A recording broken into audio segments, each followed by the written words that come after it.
The way technology really exploded, then you start seeing a lot of these, UFOs, these strange sightings, these visions, these interactions of individuals that we haven't had in thousands of years.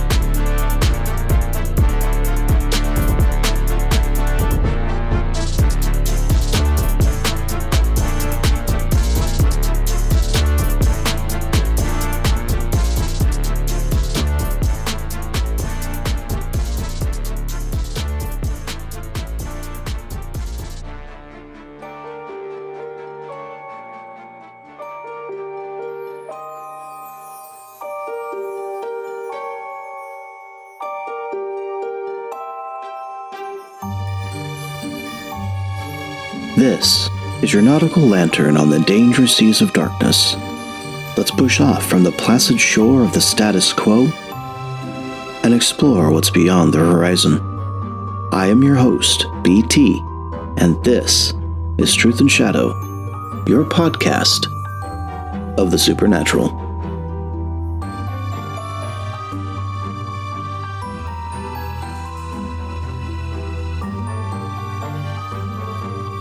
There's a thread woven through ancient texts, whispered in the forgotten corners of mythology and folklore, one that speaks of giants, beings of immense size and power. Perhaps these giants are more than a mere relic of the distant past. What if their presence wasn't just physical, but metaphysical, representing forces or entities that exist beyond the boundaries of the material world? Throughout history, stories of giants appear in almost every culture, from the Nephilim in the biblical accounts to the Titans of Greek mythology. These beings are often portrayed as both awe-inspiring and terrifying, bridging the gap between the divine and the human. But there's something curious about these accounts, something that suggests that the giants were more than just beings of extraordinary size. Perhaps at their core, they were symbolic of something far more profound. The question then arises, could giants represent metaphysical entities, something that exists on a plane we've yet to fully understand? Consider their description. They're often tied to the heavens, either falling from the sky or descending from the gods. This link seems to suggest that these beings weren't bound by the same rules of existence that govern our world. They might be metaphors for cosmic forces, or perhaps literal beings that operated inside and outside our realm, where their physical and spiritual abilities are inseparable. If we dig deeper into these ancient stories, we find a common thread of disruption. Giants, wherever they appear, bring with them chaos, upheaval, a breaking of the natural order. They're not just anomalies, they are disruptions between the divine and the earthly. Their presence often signals a fracture in the boundary between the mortal world and the unseen forces that govern it. But why giants? Why these colossal figures? Perhaps their very size is part of the metaphor, a way to illustrate the magnitude of the unseen forces at play. These are not small, inconsequential disturbances. They're massive, towering, and all-encompassing. They represent powers too large for man to comprehend. What I'm saying is what if the giants weren't just physical? What if they're manifestations of metaphysical forces existing within our dimension, but existing in multiple dimensions, straddling the line between what we can see, perceive, and what we can only sense?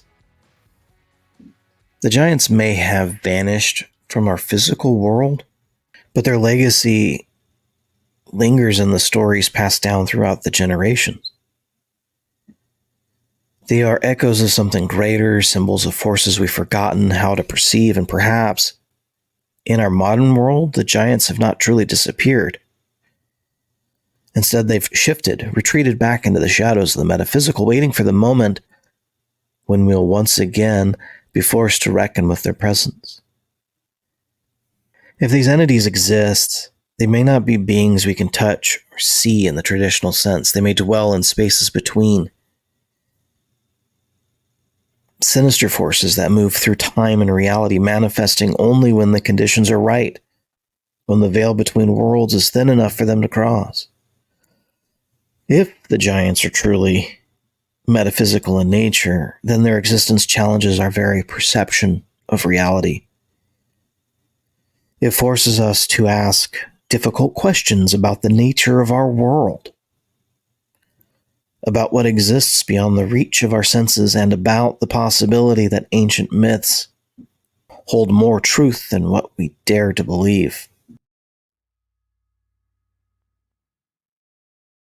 In the end, the mystery of the giants is not just a question of history, but of existence itself. They force us to confront the possibility that there are forces at work in the universe far beyond our understanding, forces that occasionally break through into our reality, leaving behind stories that endure for millennia.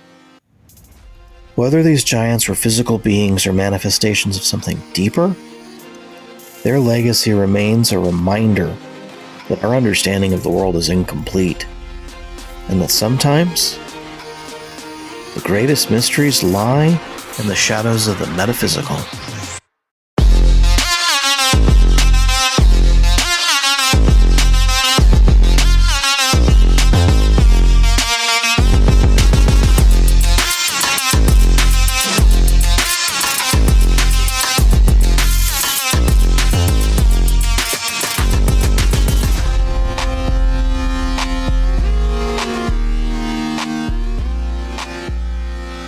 In the days of Noah, humanity was blind to the impending flood, indulging in their routines, convinced of their invincibility. They ate, drank, married, and carried on, unaware of the storm gathering on the horizon. Today, we stand on the precipice of the unknown, much like those ancient days. Could it be that history is repeating itself? Are we, like those in Noah's time, too distracted to see the truth? The question is, will we heed the warning before it's too late? Let's look into this with the help of the hosts of Days of Noah podcast. They are the duo of triumph, the team of the tribulation, the thought trackers. Luke and Pete, welcome to the show. Thank you. Thank you, Brandon. Appreciate that intro. You're welcome. I've never had some monikers like that. Kind of felt like Hulk Hogan in the third Rocky movie, Thunder Lips. The mountain of lust or whatever. Sorry, yeah, I'm derailing the show already. No, it's okay. Your guys' podcast, Days of Noah podcast, you explore the issues of the end times and the coming tribulation. Not only that, but also the past, the giants, and the mysteries that are in the Bible. But I would like to first ask you guys to tell me about yourselves. Upbringing, what brought you into talking about these topics, and where you are. Sure, I'll start. Luke Ollinger, me and my brother grew up in Wisconsin, so he doesn't need to repeat that part. Currently living in Louisiana, joined the Marine Corps, enlisted beginning of my senior year, went right after high school graduation. So I did that for about 4 years, and during that time, I guess I kind of had a spiritual awakening from my childhood. We grew up in the Lutheran Church. Did go to a charismatic church for school in fifth grade. So that definitely impacted my life foundationally. But I was stationed in Pensacola, Florida during the times of the Brownsville revival. So that was a big impact. It was literally getting rides and walking there and walking back. And, I could do a whole episode just talking on that. So after I get out, working with the ministry in the Carolinas, nonprofit, Hurricane Katrina hits while I'm still up there.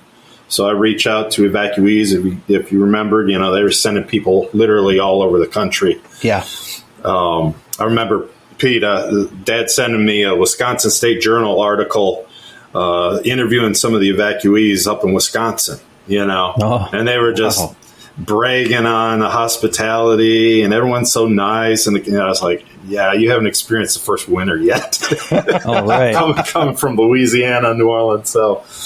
So yeah, helped some of the evacuees in Charlotte at Bobcat Arena. And the church that I was going to at the time had a box truck full of supplies that they wanted to bring down here. So mid-September 2005, I came down here to assist with the work.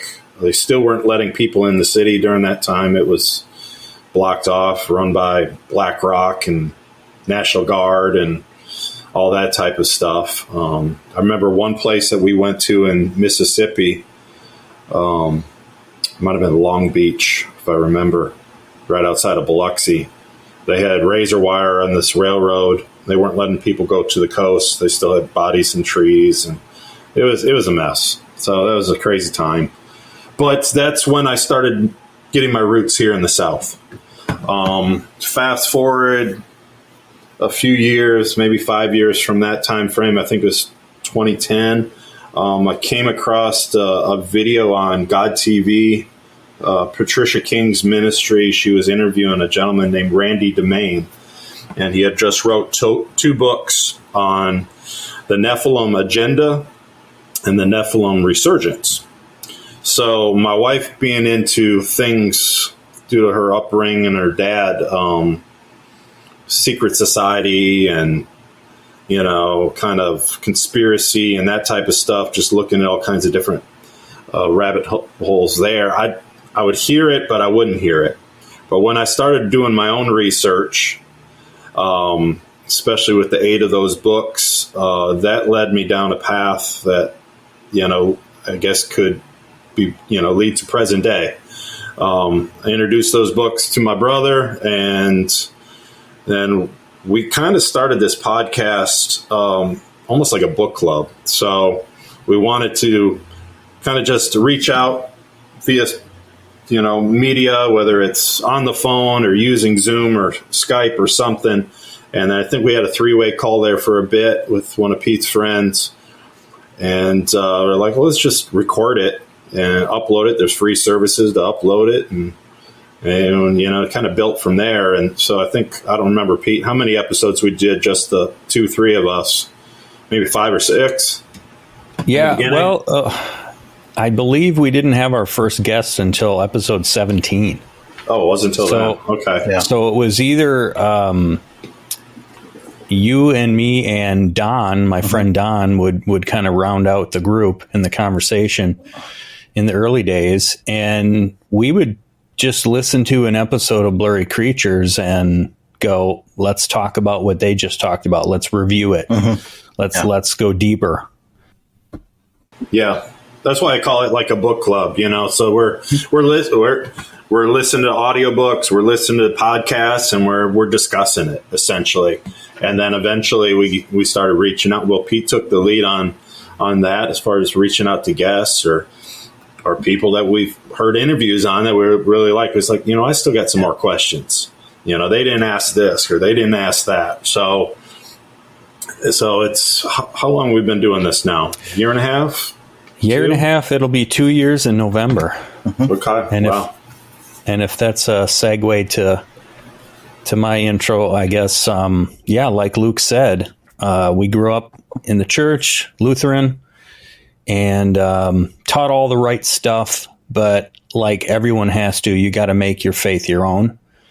You can't have your parents' religion, and it's got to be real to you. Yep.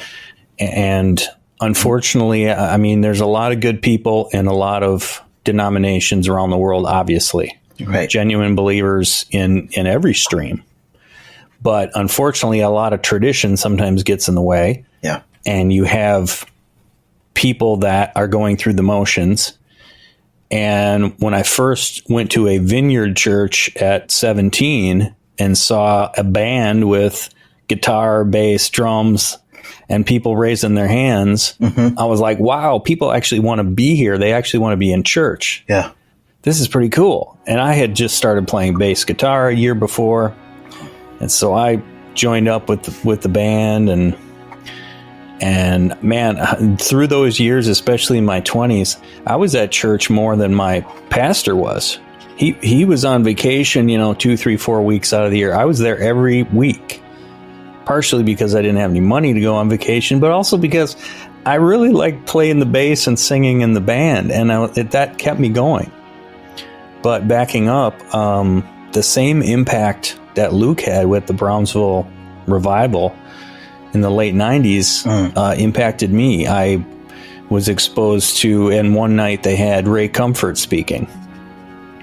And this is kind of my elevator speech or elevator pitch testimony, because Ray Comfort would give this analogy of the two people on the airplane, both told to wear a parachute. The first one is told to put it on because their flight's going to be more enjoyable. Okay. He's a little skeptical, right? He's like, wow, how is that going to help? But okay, I'll give it a try. What the heck? Right. First thing he notices, the kid behind him is laughing at him because he's wearing a parachute. What, are you scared, old man? Whatever. He's taunting the guy, right? And then the flight attendant spills hot coffee on him, and he's slouching in his seat because it's heavy. And after all this, he throws the thing aside and says, it's going to be a long time before anybody gets me to do something like that again. And he's cynical. The second person is told to put it on because he's about to jump at any moment. He's going to have to make an emergency jump out of that plane at 30,000 feet. So even if the same few things happen to him, the coffee spill, the taunting, all that stuff, it doesn't matter because that's not why he put it on. Now, that's kind of a oversimplification of Christianity. You might call it fire insurance. I've heard people say, right? But really, it boils down to me to the words that Peter said, Lord, to whom else should we go? You have the words of eternal life. And there's no other name. So my sanctification was really slow and, 2 steps forward, 3 steps back sometimes. But that was pivotal to me when we were visiting Luke on vacation and attending those services to understand why this faith is important. Yeah. And that my allegiance, my loyalty would always be there, even if all the other stuff was kind of slow going. So, yeah, starting the podcast. And I remember, Luke, you first introduced this term Nephilim to me, and I didn't even know it was in the Bible. And it's describing these creatures and things. And I can even kind of picture it right now in my head how weird it was. Like, what? Come on. And then, of course, I discovered like Rob Skiba on YouTube and others like him. I'm like, okay, there's something to this. So, yeah, how we started the show, like Luke said, kind of a book club discussion group with just a handful of people. We had no intention of turning it into a show, but I was binging Blurry Creatures one week at work. I was able to pop an earbud in and listen to it show after show. And about the 3rd or 4th day, I felt like a Holy Spirit prompting that these topics are important. We need to talk about these. Yeah. And so I said, hey, Don, what do you think? And he's like, where should we start? I said, well, let's start with Genesis 6. The sons of God, who are they? What's the Nephilim? And that's where we started. And it just grew from there. Yeah, we've added some really cool guests over the months, and the show's growing. But it really forces you to dig in, like you guys know, if you have to teach something. Right. That if you have to talk on something, not just... So it was kind of like Luke and I knew about the Nephilim for years, and it was kind of just this fascination of knowledge, like, oh, okay, tuck that away in my brain as this cool little nugget. But I think it was something my friend and fellow podcaster Rod Smith from the Millennial Mustard Seed said, what are you going to do with it? Like, you know this stuff, but what are you going to do with it? And, things like this tend to become ministries to people, which is mind-blowing, because we never set out to be a ministry, but hopefully it's edifying to people, and it certainly helps us dig in to understand the times we're in. Yeah, so and then obviously starting humbly, and then the way it's grown, and just being able, you never know how God could take a seed, and the seed could be the recording of the podcast that we think is only going to be listened to by, who knows? We don't know the number, but God can multiply that and, 100-fold maybe, and you could reach somebody, and, God could do something with it. So that's our prayer. And we're just students, honestly. We don't claim to be experts. We just come with questions, and like Pete said, through the process of kind of digging into it and learning the guests and stuff, you become more knowledgeable when you teach. Yeah. So, yeah, absolutely. Yeah, you guys have had some pretty big names on your shows, from Judd Burton, Dr. Judd Burton, Dr. Laura Singer, and Judd we haven't had yet. You have not had Judd. You guys were talking about Dr. Judd. We've mentioned him. Yes. Oh, right. That's right. Yes. That was the 11th episode of Blurry Creature. and we missed. Okay, that's what it was. We reviewed an episode of Blurry Creatures. That's what it was. Back before we had our first guest. And actually, Jed Payne was our first guest, the first guy that said, "Yeah, I'll come on your show." And he's the host of Church and Other Drugs, which is a really cool podcast about living as a Christ follower, right, recovering from addiction. But he was our first guest. But yeah, go ahead. Okay. Well, what I was gonna segue into is, well, since you guys are, learning this and researching these things, as you said, with the aim of book reporting, or really discussing and going deep into some of these questions that you have that may have not been answered by other individuals. And so why don't I ask, since I haven't asked a guest yet, what are the Nephilim? Yeah.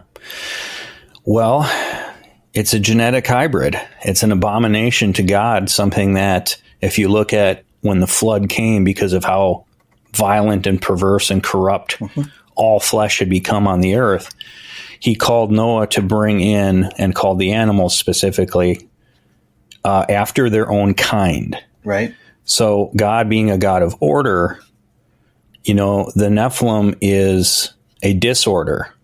And more than that, it is, as I believe Jude calls it, strange flesh.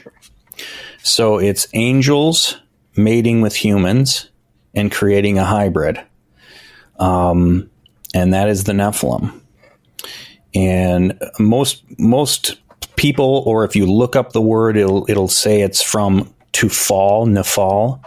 But I think it was Mike Heiser and a few others that kind of unpacked that actually that doesn't quite work in the original language, but it actually can be translated as giant, and the Septuagint actually does translate it gigas as giant.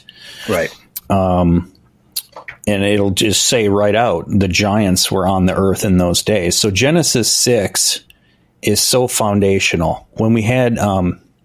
Marzulli on the show, which was a huge honor, because he's such an OG in this space, of course, like Mike Heiser, like Derek Gilbert and others. He said that it was Gary Stearman that foundationally set Genesis 3:15. So even going back before 6, if you don't understand the seed war of, the serpent seed versus the seed of the woman, if you don't understand that genetic war, then you won't understand Genesis 6, and then you won't understand the narrative of the Bible. Why the flood had to happen, why all of these haram, the ban, the abomination, the cursed ones, that these tribes literally had to be wiped out, men, women, and children. Right.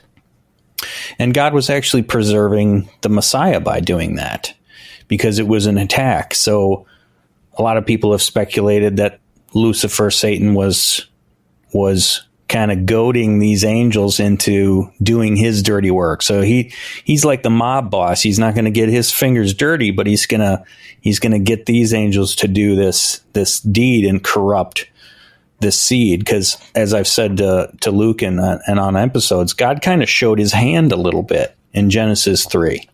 Oh, was seed of the woman. Wait. And I'm sure Satan was kind of, gnawing on that, going, what does he mean?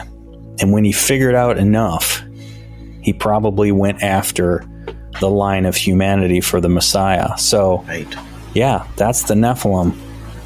Yeah, I'm remembering in my Bible, New King James edition, in Genesis 6, it says giant, but it had an asterisk down below to, I believe it was Hebrew, and it said Nephilim.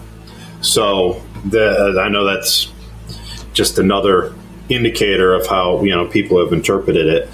I agree with everything that Pete says. It was a time when Satan, whether it was him being the king in a chess match and using pawns to get do his dirty work, my brother just said, the bottom line is it happened, and there was corruption, and the way that we weren't taught this growing up. Right. So through our own research here in the last 15 years, you could say, we're understanding what happened in Genesis, that humanity was at a crisis. The promise of the Messiah was at a crisis because humanity was being wiped out. When Noah is described as being perfect in his generation, I've been taught that it wasn't that he was holy without measure. It was him and a few other people in his family were the only last, pure, true humans left on the earth. So God had to save them, to save humanity, to save the family tree, so the Messiah could come. Yeah, absolutely. And it also explains a lot of what we've had questions throughout, the years of why did God tell David and others to slaughter men, women, children, animals, everything off the face of the earth? It's now making more sense because they were unsavable. They were genetic manipulation. They were hybrids. They were, something that God couldn't do anything with, unfortunately. As much as he's a merciful God, he's a God of law and of principle and of justice. And I think too, it's important to add the violence and the perversity too, because whether or not they could be saved as a hybrid is one thing, but they were utterly you take the most, anti-biblical person today, most, atheistic person, and describe what the Canaanites were like, for example. Right. That person would go, yeah, those guys are bad. Those guys are not good. Right. Even in more present day terms, everyone would agree a Nazi needs to be shot, especially the SS. Right. You see it in the war movies. They identify the SS individuals as being the cream of the crop, the ones that you have no mercy with. And so let's take it to another level. Okay, now you got a non-human that's doing inhumane activities. You don't have mercy on those. Right. It's such an interesting, it was an interesting scenario because it was, they didn't just sin against human flesh, they sinned against animal flesh.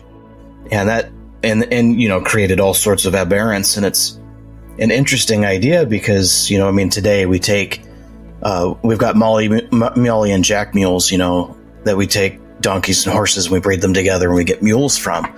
And we look at that, and that's historic. That's been going on for thousands of years. And that right there doesn't seem to be the same kind of aberrance or mutations and hybrids that God is really not okay with, because this continues and it seems to be an okay thing as far as I could tell. But we're talking about the creation of monsters, dragons, vicious, whatever entities there might have been from, whatever Grendel might have been in the Nordic stories, Yes. And this is the things that we're facing. And, Chuck Missler, if you guys are familiar with Chuck Missler, he called the word here, gigantus, as earthborn. And that's kind of an interesting idea if we think about humans being obviously of the flesh, but with a spirit from God, what then would an earthborn have? Not a spirit from God. And that makes me ask the question, well, when we talk about serpent seed, what are we talking about? That's the question. If you guys have researched that, what is serpent seed? Well, in that verse, when it uses the word seed for the woman, and then it uses the same word seed for the serpent, it uses the same word. Right. And it is about genetic offspring. It literally means offspring. Now, fast forward to the New Testament, and to kind of juxtapose or contrast the word used there, when Jesus is railing against, I think, the Pharisees, and he says, "You are of your father, the devil." He does not use genetic offspring. That is you are of the type of the devil. You are following in the footsteps, the path.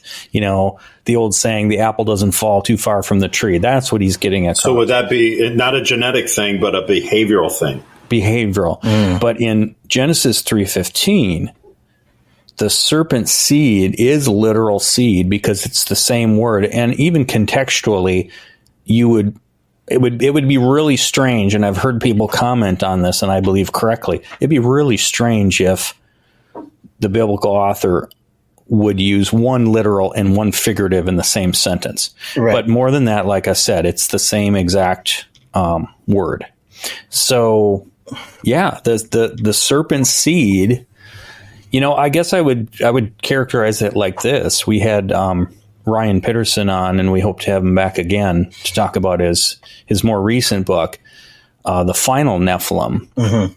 That the Antichrist will probably be a genetic hybrid Nephilim. And not in the sense of a giant necessarily, because there's many testimonies of people talking about the technology being perfected, that they can walk right among us and blend right in. So it's not their giant power that is the thing that sets them apart any longer. Mm-hmm. But yeah, it's a literal seed. Now, however that works with angelic flesh and human flesh, right? It's able to happen. Some people say that angels do have physical bodies, that they are by nature physical, just different. Others say they can take those form. However it works, you look at angels all throughout the Bible. These were men, like the ones that showed up with Abraham and Lot. 2 men. Let's give them something to eat. Right. So yeah, you don't feed incorporeal beings. That's right. Exactly. Or the time of Lot and the judgment of Sodom and Gomorrah, yes. Right? The angelic were there, and the men, the human homosexuals of that town wanted to violate them.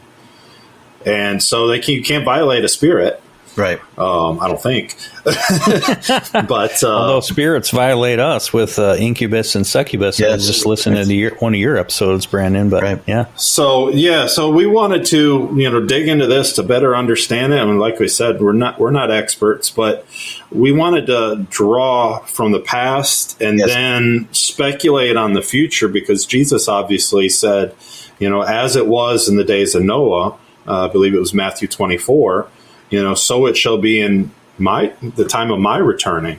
So we need to understand the past, and even if it's not identical that we're going to have a giants roaming the earth, there maybe on a genetic level, like you were saying, Pete, with the rise of the Antichrist, or you got this ancient alien movement and all these strange, blurry things, to plug them, that are on the rise. And it does kind of seem like we're on the fringe of almost like a Ghostbuster movie.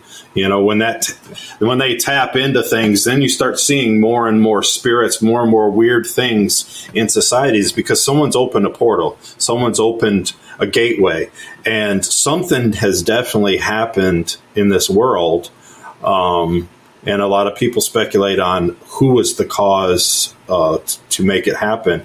A lot of people point at the Nazis and their pagan practices and stuff. But the way technology really exploded, that then you start seeing a lot of these UFOs, these strange sightings, these visions, these interactions of individuals that we haven't had in thousands of years. Yeah. So something changed literally in the last century as we're getting closer to the birth to the return of Christ.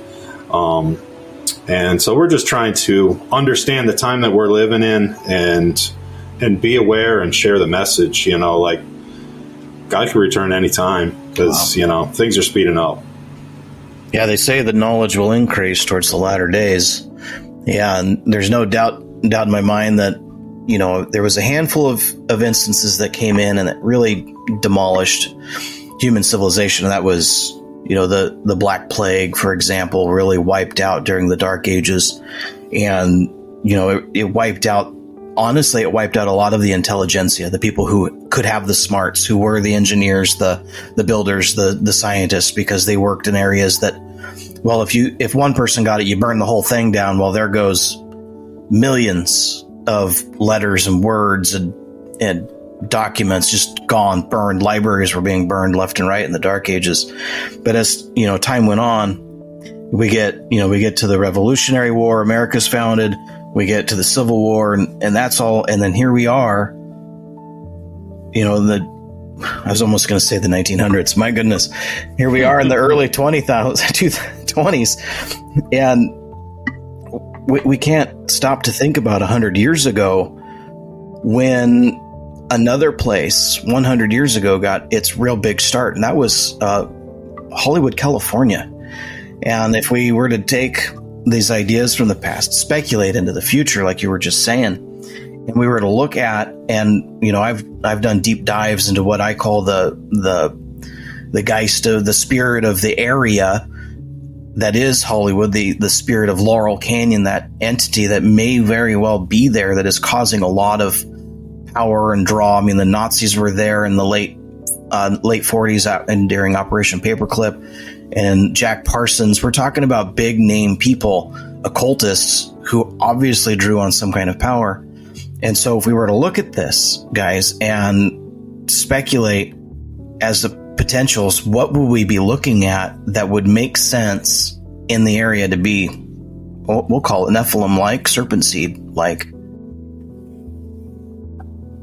Yeah, big question. Well, you got me intrigued with the history of Hollywood. I mean, I don't know if you heard the part 1 with Tom Althouse that I just released. Part 2 is coming out this weekend.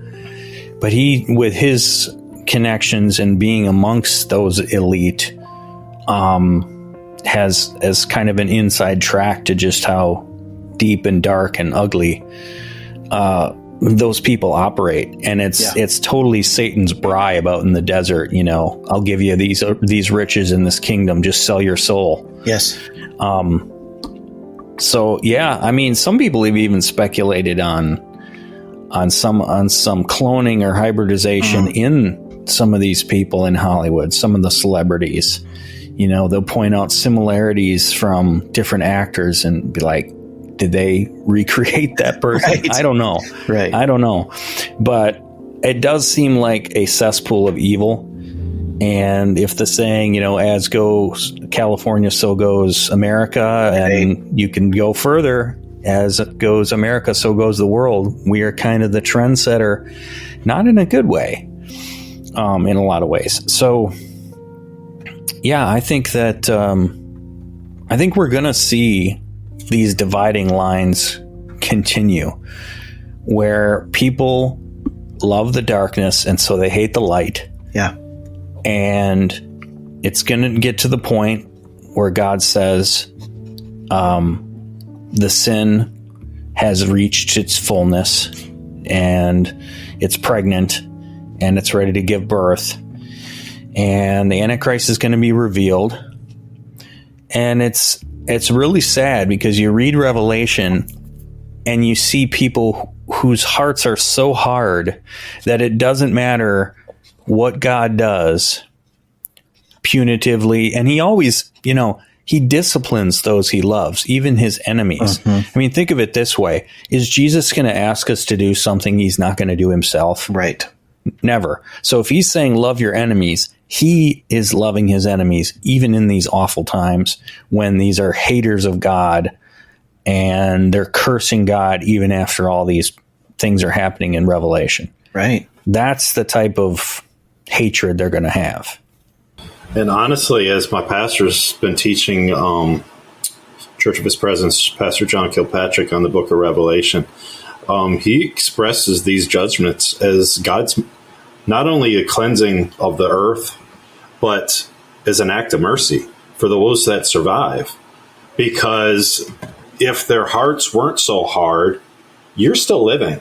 As long as you have breath in your chest, you have a chance to repent. You have a chance to turn and ask for forgiveness, and all that Christ has given, it can be applied to you. All you got to do is accept it. But I was thinking of you mentioned Hollywood, and then we had a guest on. Pete, I'm drawing a blank. Tim Benz. Sorry, Tim. Yeah, so his story is remarkable because you look at the ties of the Federal Reserve and what took place there at Jekyll Island. But then you dig deeper and realize that land was defiled before they even got there to have that meeting on the future of this country as far as banking is concerned, and how that is tied to Genesis 6. It's really mind-blowing.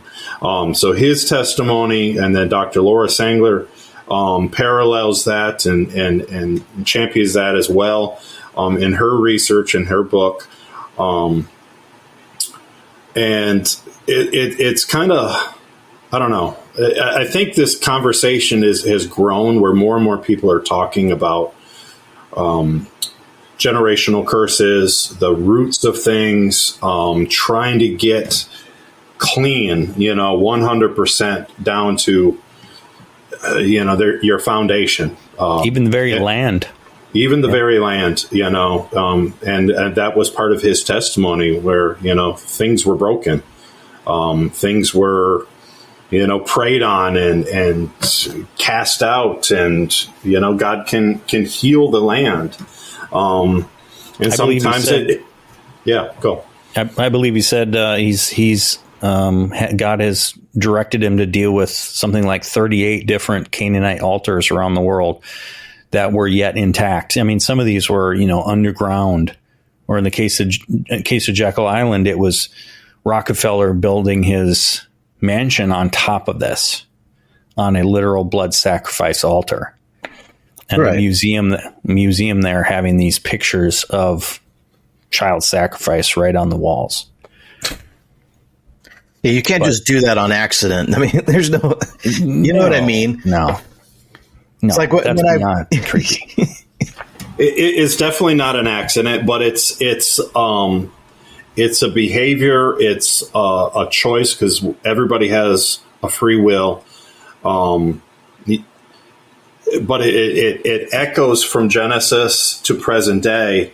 And what are you willing to accept, and what are you willing to open yourself up to? Like Dr. Laura talks about, the Nephilim traits. I might not be a Nephilim, but if I start doing X, Y, Z, and there's a book, I'm going to forget the title, but it was describing the police officers that were hired, or the law officials. I guess they were Nazis, but how these ordinary men, that's it, how they changed, right? By following the orders that became more and more and more evil. And it defiled the individuals, and it changed them to the point they were basically monsters. They were just doing inhumane things to humans. To round out your original question on Hollywood, changing. And that's what I hear from Tom Althouse, from the Richie the Barber interview on Blurry Creatures, that they always want you to go a step deeper. When they bring you to that party, maybe you're an up and coming musician or something. They bring you to that party. They want you to do something. It's usually sexually deeper, farther than you had gone the last time. And if you participate in that, you get the better role. You get the bigger spot in the movie. And that's the degradation that they promise. It steals your soul. It does. And then you got the individuals, just like back then.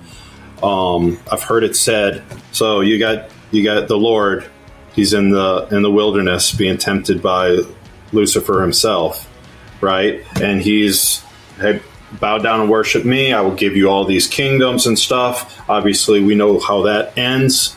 He declines, using the word of God as a sword. But there's been many men and women across the generations that have gotten that same offer, and have taken those. That's what took place in Genesis 6. There was an exchange of knowledge.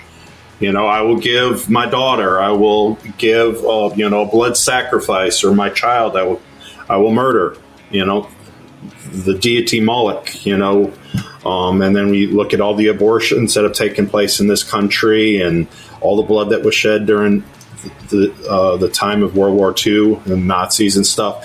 So these have all, and then you got, it's a very dark subject, but I'm thankful that people are starting to talk about it more. You got the Sound of Freedom movie that came out. They're talking about human trafficking. You're hearing more and more testimonies of individuals that have came out of this and been freed from that lifestyle, or maybe they were born into it because their parents were controlled and they were the next generation, but then they got free and now they got a testimony to share. Like, I'm not going to do that to my children. But there is an exchange that takes place, and that's where the real dark stuff is taking place in my mind, especially in hidden areas of the world, where a lot of that breeding is taking place. So that's what's leading to the modern day Nephilim, the modern day Antichrist, the literal Antichrist. So the good news is God sees all in every nook and cranny. You can't hide. Yeah, that's right. And He's going to bring justice, and He's gonna be the victor. And it brings a different spin to the understanding of every creature under the earth as well will bow. And there's probably quite a bit more creatures under the earth than we have any idea about. Right.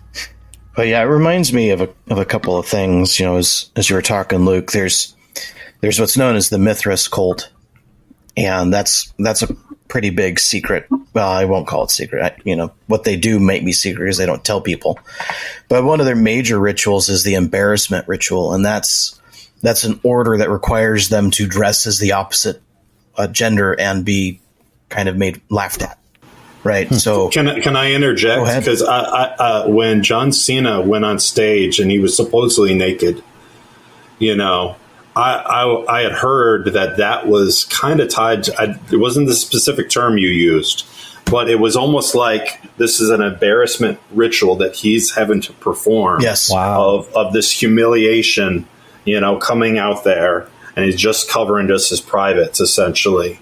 Yeah, in front of the whole world. There's a lot of these easy examples. One of the easiest examples I point to is Tom Holland did a lip sync battle done by an artist. I can't remember who ran that show, but Tom Holland does a lip sync battle as Rihanna's Umbrella, and that's a prime example because you've got a man, and obviously a man dressed as Rihanna would have been dressed in the music video Umbrella, and these are all designed as steps into this order. The similarities. What I tell people is an elephant is an elephant is an elephant, and there's not. You can't get around that fact. It is what it is. And to call it anything else is just to lie about it. And, something else that I was drawn from this, Luke and Pete, as we were talking, was, it's clearly that Christ came to free bloodlines. And I think that's what scares the enemy the most, because even if your bloodline can be tainted in such a dark and evil way, we look at the genealogy of Christ and we see people like Tamar. We see people like Ruth. We see these people in his genealogy that were clearly from lands, tribes, and peoples that their blood was impure. And we look at the fact that Jesus comes and his blood cleanses all impurities and washes us clean. I mean, it says we're washed in the blood of the Lamb. And I think that scares the enemy the most, because we have the option to follow Christ. We could choose Jesus, and it cleans our blood down to the metaphysical level in a way that we don't really fully understand. And it reminds me of there's this song, this musician, his name's Carmen. He was really big, right? He's really big when we were kids, right? Mom loved it. Remember that? Mom took us to see Carmen, I think. See, he does this one. He talks about Jesus being crucified, and he's carrying the cross, and he stumbles, and some of the blood lands on this man Simon's shoe, and he says, "This blood is for you." And I think there's nothing more powerful than we realize that we are cleansed by the blood of Christ. Yeah, and so we have these definitely options. Can't take that for granted. No. But I love how amazing it is, and you're right. It is far-reaching. Even like I said a second ago, as long as you have breath in your lungs, and as we discussed, as long as you're still human, right? There's hope that blood can cleanse you of of every sin, of all demons. That's right. Literally can do a 180 on you. You are not beyond hope. And the only definitely thing, the good news. The only thing the enemy needs to win is for God to be not part of it. It's like he's like he's like a Don King character fixing fights. I'm not saying Don King fixed fights. Maybe he did. Maybe he did.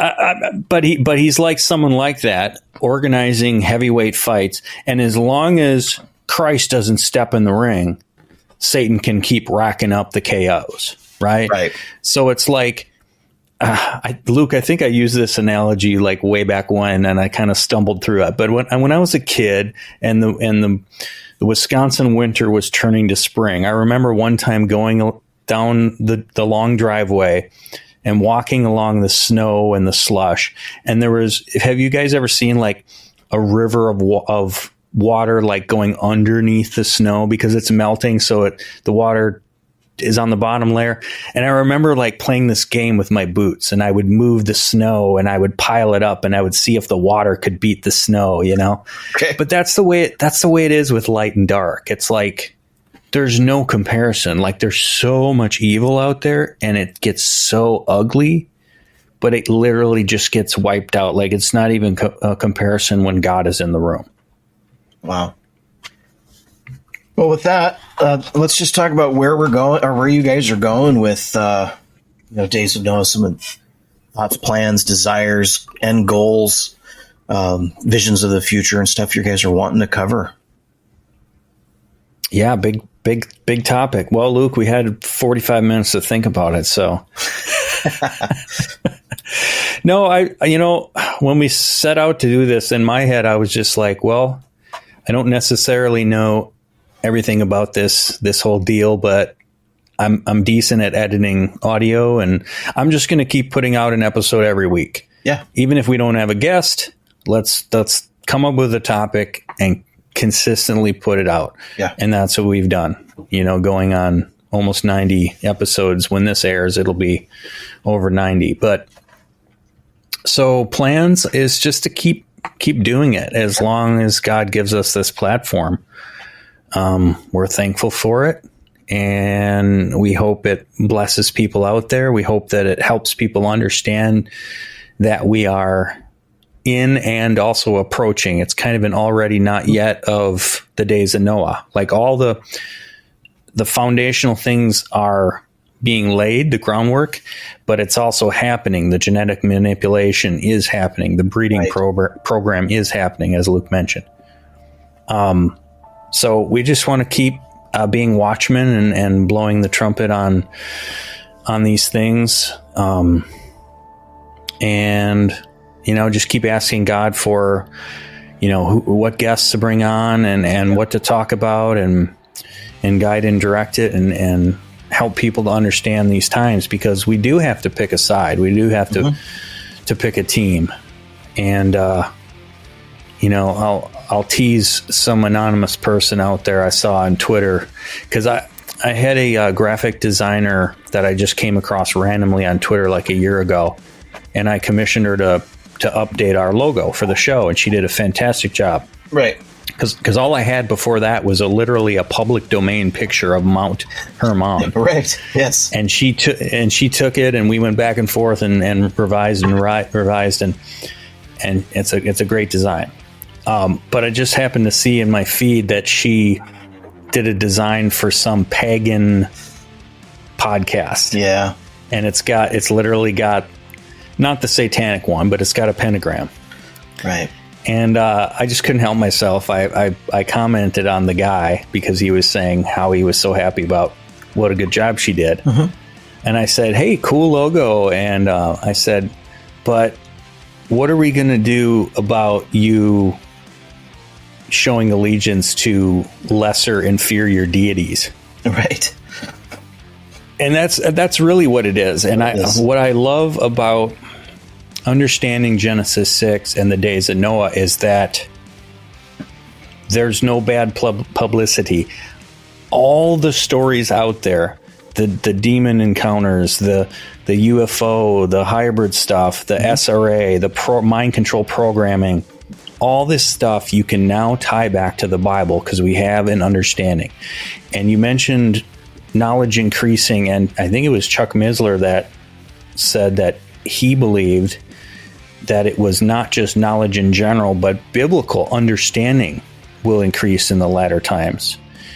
And I think it's not an accident that, L.A. Marzulli read, I forget the guy, in 1990, his book, and then he started doing his thing. Yeah. And now, and we're following in his footsteps, and the Mike Heisers of the world and so on. This knowledge is increasing. So we're just going to keep on as long as God lets us. Yeah, and I would also say, it's interesting how the book of Enoch was preserved. You have that one church, the one organization there. I think it was Ethiopia. Mm-hmm. Yep. That saved it, because it was like the church prior was burning every manuscript of that. They were trying to wipe it out. Right. But I believe it was God's providence. It was preserved. And then for such a time as this, as more and more people are revisiting that, maybe not as canon, but as an informational source, because obviously it's echoed, it's understood, it's repeated, even literally in the New Testament. Passages of it. It's being referenced, and it gives you a better biblical worldview of what the early church understood, and it is a Rosetta Stone in a sense to understanding Genesis 6, Genesis 3, the seed war, and what Jesus was referring to in these latter days as he's about to return. So that's definitely a big key as far as the knowledge is increasing. That piece, that big nugget right there was preserved, and then that knowledge is being released around the world, and it's being discussed. So it's extremely encouraging, because as we've discussed on some shows to some length, the church at large is either got their fingers in their ears and not wanting to talk about a lot of the spiritual stuff, especially when it comes to this subject, or they're just completely ignorant and, they need a revelation of it, because it is a big piece of the Bible. Yeah, we're just here to do our part. And as long as, there's a subject to have a conversation on, guests that want to talk about it, researchers like LA and others that are pushing the torch. And as we're getting closer, we're hearing more and more stories that are present day testimonies of encounters and things. Yeah, we want to be a voice that's discussing it, and hopefully God can use it, like I said earlier, to encourage somebody, plant a seed, and encourage their faith, and know that His return is near. That's definitely our goal with this podcast going forward. Yeah, and I think it's really important to be a voice. Like, you might, once in a while you might think, if you're doing something like this, or even yourself, Brandon, you might go, yeah, but there's all these other people that are doing it better, or that have written books on it. I just read books on it, but right. Where would we be if the people that we've mentioned, these names that have gone before, if they didn't say, I'm going to dig in deeper, I'm going to start a show, I'm going to talk about it on a podcast. Right. And we need that next generation. We need to follow in those guys' footsteps. So hopefully that's what we're trying to do. Absolutely. All right. Where can people find you? You guys got anything other than the podcast? I mean, just lay it down for us. That's the main thing. On YouTube, all I do is post the 2 or 3 minute teaser trailer that each episode has. Okay. And that just has a link to the full version, so people can just check that out and go, oh, okay, that's what this episode's about. But otherwise, yeah, our show is found everywhere that you can find podcasts. Apple, Spotify, Amazon, all the big ones. And we put out an episode every Sunday morning. So if people have comments, questions, I know we do have a Twitter, an X account under the Days of Noah. So if people want to reach out to us, you can message us that way, and the email. The Days of Noah podcast at gmail.com. Yeah. I'm trying to push the X. We don't use that a whole lot. Maybe we can get more traffic, suggestions, that type of thing. Sure.